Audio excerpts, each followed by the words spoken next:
Chinese people like us curious about how CBC and ABC thinks of themselves. We think you guys are Chinese, right? Yeah. 接下来视频呢，我会不定期的做一些就是关于这个移民加拿大的这个主题，然后呢，我会有请一些世界各地，也有可能是世界各地为什么要移民加拿大？对，因为大家都知道加拿大是一个移民国家。Yeah. So today we introduce Eugene. I'm Eugene. I'm from Australia. Born in Hong Kong. Okay. Living in Canada. Say that again in Mandarin. I can't say any of that in Mandarin. Really? Yeah. How much you can speak in Mandarin? Introduce I would yourself. say probably 1%. 1%. Or half a percent. Can you understand Mandarin? Not really. Not too much. Probably I could probably understand 10%.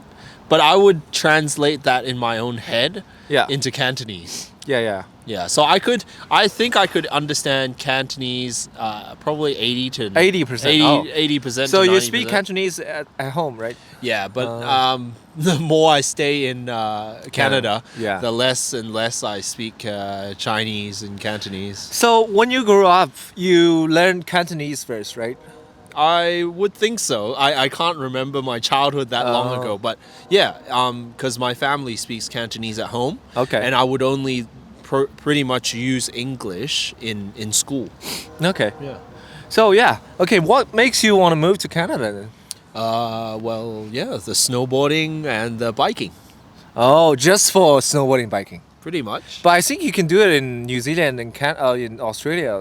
Yeah, so I mean, I didn't have a full plan to permanently move here when I first came. Okay. And New Zealand and Australia are Yeah. the backup options, but Which is your hometown? but not it from my hometown, Oh, because okay. my hometown Perth does not have snowboarding or much biking. It's getting bigger, but not as much. I'm curious, like, why did you pick Canada then? There's a lot of nations you can go, right? Tell me the whole story before you moved to Canada. So originally, I'm not much of a traveler. I didn't want to really travel anywhere. Kind of just want to do the usual, you know? Just a regular Chinese people, right? Playing video games at home? No? Yeah, I Little did bit? some video games, you Okay. know, buy a nice car, buy a nice house, buy a motorcycle. JDM, right? Yeah. Well, I did all of those things. I Okay. bought a motorcycle. I bought a car that I loved. Mm-hmm. Didn't do the house thing, which is kind of a good thing in the end. And then after when my friend finished university, he wanted to go traveling. Oh, so For a you finish high school and then you finish university before Yeah. you travel. Yeah. Oh. But But I heard a lot of people do travel like before going to university. I would say more Western friends. Where I'm from, I have a lot of Asian friends anyway. Most Chinese families would just do the high school and then university route. One thing I noticed very interesting is when Eugene say Chinese. When we say Chinese, do you think it only means Chinese with the mainland Chinese people? No. You think Chinese is like entire 华人? Yeah. Not so much Asians. I would say even for Chinese people that have migrated, they would still identify as Chinese. Oh, yeah, that's one thing.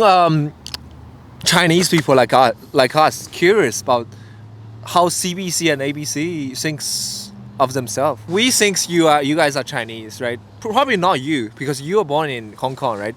But a lot of people who is born in Canada, who is born in America, they will consider themselves like American or Canadian. Do you have that kind of identity crisis? No, I don't really have that identity crisis. The people who are racist, you can never fix what they think.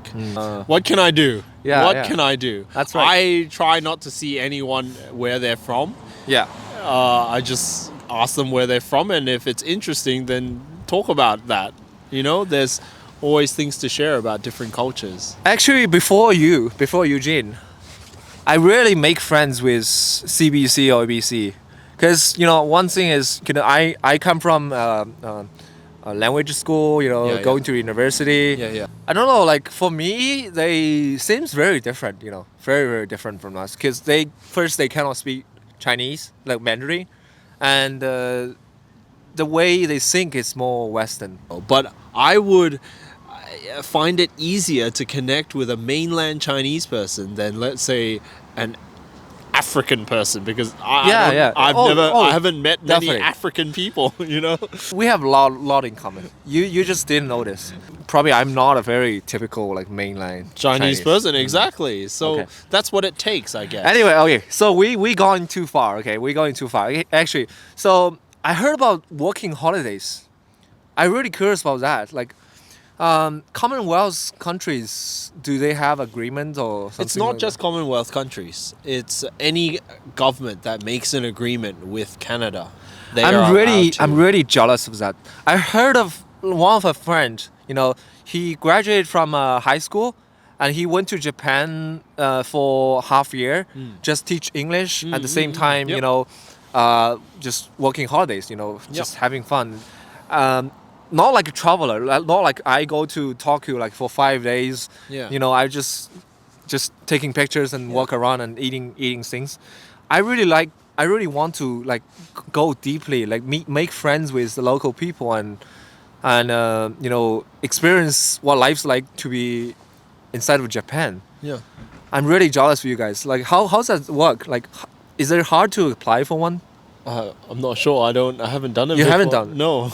Oh, okay. Yeah. Why did you ask me that question? Pause. No, I say you know, right?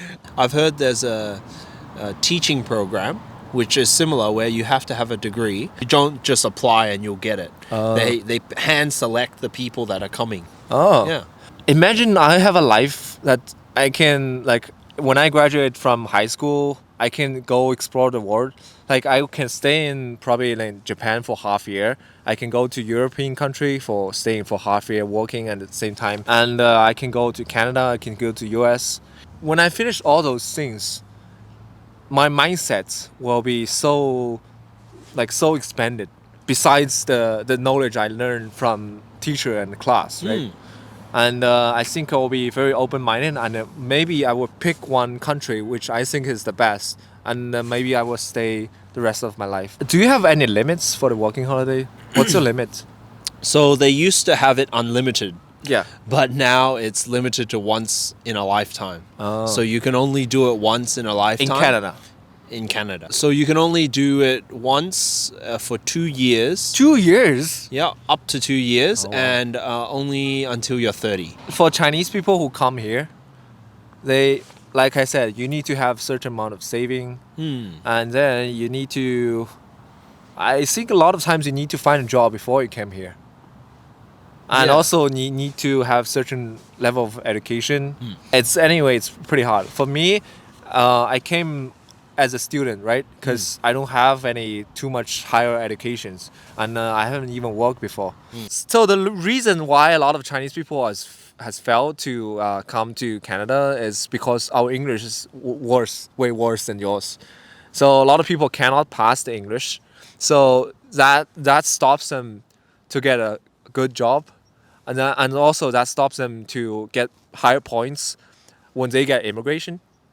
So yeah, so if you want to immigrate to like an English-speaking country, get your English good. That's the only thing you need to do. But I think other than that, it's all fair. Like once you're in Canada, like the immigration policies, it's open to everybody, right? Yeah, Yeah. they want to invite people who have the skills to be successful Yeah. in Canada. Yeah. So they want you to be young, they want you to be healthy, they want you to speak English or French, Yeah. because they are bilingual. And also you have the skill to Get a job and Yeah. make money so you don't need to live off the welfare or government assistance. or you can go to some places that is not very populated. Like I see a lot of people like in Southeast Asia people, they go to like a countryside and they work in a McDonald's over there and they can get immigrated. Yeah, so in some towns, I think, where they're short on local Canadian workers, Yeah. they are willing to sponsor Yeah. workers to come and do those jobs. Yeah. The company usually has to provide a very good reason for them to hire foreign workers, though. I don't know if other people knows, but in Australia they have a very high minimum wage, right?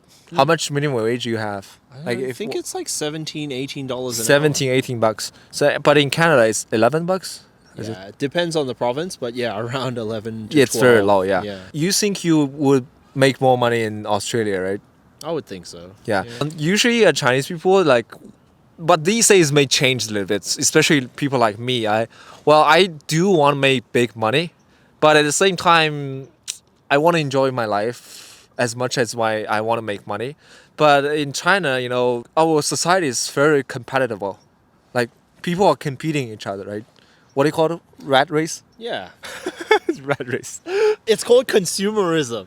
What do you call It's it? what happens when a growing nation starts getting things. Yeah. That's why. It's because Chinese people haven't got the freedom to travel yet. Yeah. Yeah. That's why they spend all their money on LV bags and shit like that. And whereas Western countries are kind of like, this is shit now. Let's do something else, Of course. But I think these days it's changing. Yeah. The more you explore and Yeah. the world, the more you travel, the less you feel the importance to buy your happiness with Money. cars, Yeah. houses. People have all kinds of happiness, right? Snowboarding makes you happy, right? Yeah. But I think these days it's changing in China. Like people are having all kinds of hobbies as well. How I see it is you can always make money. Mm-hmm.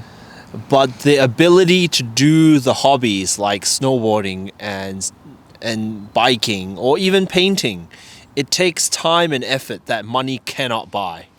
You literally need to spend your time.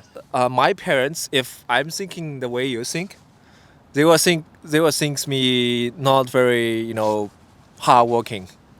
They will think me, why are you thinking of playing all the time? And Because no, I have enough money to survive.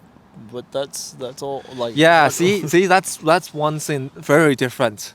My parents experience times that you have to buy rice with tickets, right? And there's limited quantity of tickets you can get every month. They can still remember Yeah, nights which they're hungry. Yes. Right? I've got to say I've never experienced that. Okay, so we went through a lot of topic today. So I think my title should not be why do you want to immigrate to Canada? Hey?